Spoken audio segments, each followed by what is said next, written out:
Hi, so in this lesson, we are going to be reviewing volume of liquids, and you will be doing this by watching a few videos about volume and then how we can measure volume with graduated cylinders, which we've talked a little bit about before.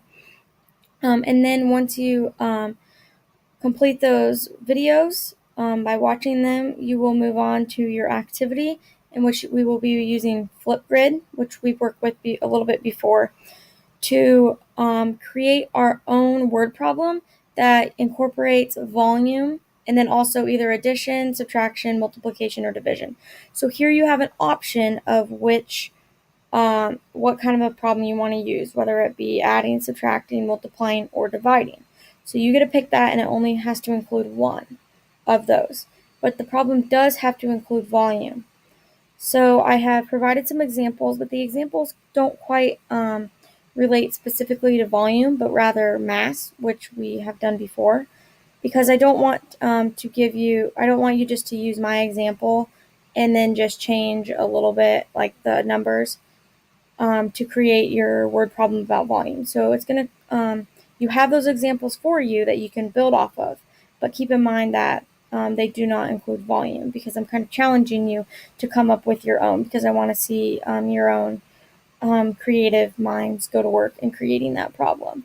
So once you have created the problem in Flipgrid, you will then go back and watch your classmates' videos on that Flipgrid response, and you will respond to two of your classmates by answering their word problem and then explaining your thinking on how you got the answer to their volume word problem. So here I just want to talk and remind you guys that volume is the amount of space that something occupies.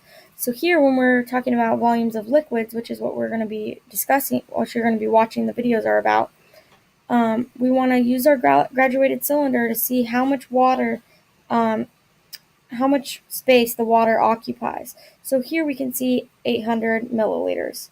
And then over here we can see 600 milliliters. So we can use these graduated cylinders to see how much space a liquid occupies, which is, again, volume, which we've talked about a lot before. But I want you to really be creative when coming up with your word problems and really explain your thinking when responding to your peers and classmates videos about the word problems, including volume. So again, have fun with this, and if you have any questions, just feel free to ask me. You have my information there on my teacher page in Canvas.